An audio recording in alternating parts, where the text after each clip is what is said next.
One thing that my dad shared with me. So my dad, and I'll share a little bit more about this, but my dad passed away in 2017 from cancer. But before he did, on Good Friday, he said, "Share your job as a family is to share the story." And so I took that to heart, and so I started to think about how can I share the story, the good news, but take ordinary stories that most people would probably overlook and probably look at from their day to day because the world is so oversaturated with tons of news clips and all of these different things.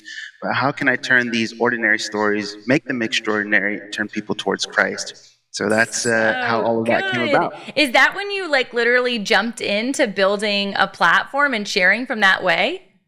No, so kind of crazy. That was shared with me in 2017, and Right. it took some time. In 2019 was really when I started to kind of dive into social media. I was serving in the youth ministry, and we were doing like a Bible study with my boys at the time. They were freshmen at the time, and while we were doing this Bible study, I saw a lot of my boys. They were literally on their phones, and I'm like, Yeah. I know you guys aren't in the Bible app. Like, what are y'all doing? Yeah. And so I was like, "What are y'all doing?" And they were like, We're on TikTok, right? We're watching a video on TikTok." I'm like, "I don't even know what that is. Yeah. What is it?" And so I downloaded it just so I could see what they were viewing, and I saw that there was a bunch of stuff that probably isn't the best Yeah. for teenage boys to view, and so. I also recognized that the algorithm would expose you to more things that you view. And I thought to myself, what if I started making like Bible verses? I'll friend request all my boys, and I'll start like reading Bible verses. It's just so, and so I used it as an opportunity to connect with them in 2019.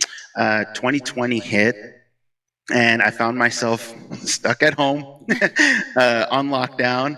And I continued to make videos. At that time, I had no idea that there was such a thing as Christian content creation in that space. And so I started to make a few videos. Those videos started taking off. I found out that I was better at TikTok than the young men that I was discipling. um, and what seemed like overnight, it just blew up. I started doing online Bible studies, and we had about 1,000 people would show up on a weekly basis during 2020. And that's when it really hit me. Wow, social media can make such an incredible impact in the lives of many.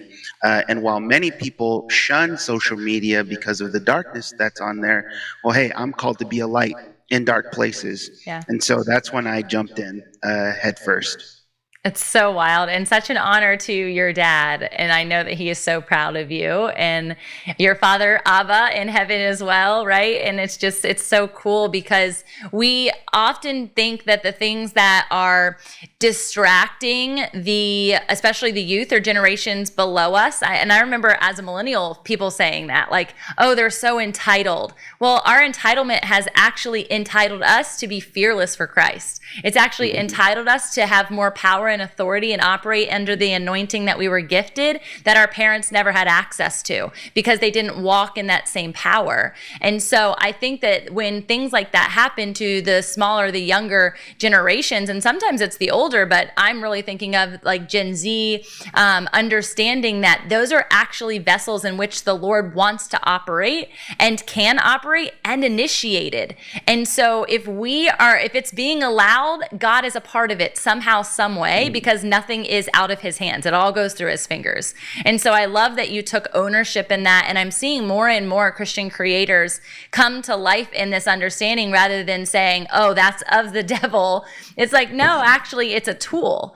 And that could be the same thing around money. And you talk so beautifully around this like poverty mentality and what it looks like to invade the marketplace and to be a Christian entrepreneur. And so I think that there's no different than people saying that and taking that verse of like, it's the love of money, right? And it's not the money itself, it's the love of money. It's not social media itself, it's the love of social media or the fans or the followers and getting so wrapped into that headspace. So how do you keep the two separate? And how do you help others understand and unlock that they too can keep it separate and that there's only one focal point? Yeah, I think a big piece of all of it is recognizing. I had to recognize for myself that I had some internal thought processes that don't really serve me.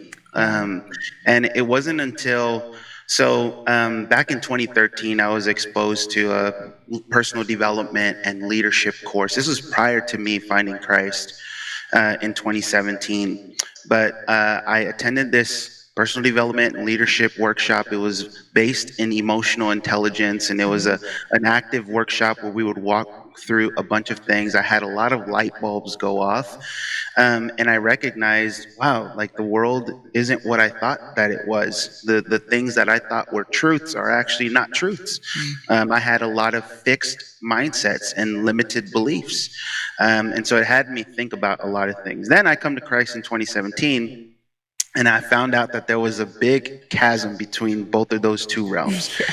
Personal development in the church, boy, if you mention that at all, you better run, because some people are Yeah. going to look at you so weird, right? But what I recognized was in the personal development space and emotional intelligence, there was heavy awakening and realizations of my own human thought processes, Yeah. and but there was no acknowledgement of Jesus. Right. However, alternatively, in the church space, I was sat in the pews and I thought to myself, "Wow, I could have got all of this for free rather than spending tens of thousands of dollars in the personal development space." It's But so true. but there is heavy spiritual intelligence, not a whole lot of emotional intelligence. So you Yeah. have pews filled with people who are called to go out and make disciples, but can't carry on a conversation with people because they Come don't even on. know anything about their own emotional status So internally. good. Yes. And so I started to think to myself, how can I bridge the gap between those two worlds? And that's what got me into creating just a passion for marketplace ministry. The very places that we inside of the church have shunned are the exact places where we need to be. Yeah. These are the exact places where we need to be active. And so I really thought to myself, how could I be a contribution in this space, bridge the gap between personal development and emotional intelligence, and acknowledgement of who God is and his incredible nature. And in fact, when we start to dive into both of those realms, it only causes me to exalt God even more because I'm Yeah. sitting here like, oh my gosh, God, you created me like this? How awesome is that? So true. Right? So I think uh, how do I keep those areas separate but still keep the focus on God? I think the most important thing is me recognizing that there's a lot that I don't know. Mm. There's a lot that I don't know, and being hungry to learn more, while staying in my word, and be able to bridge the gap between my uh, humanity, my human knowledge, but also what God has revealed through His Word.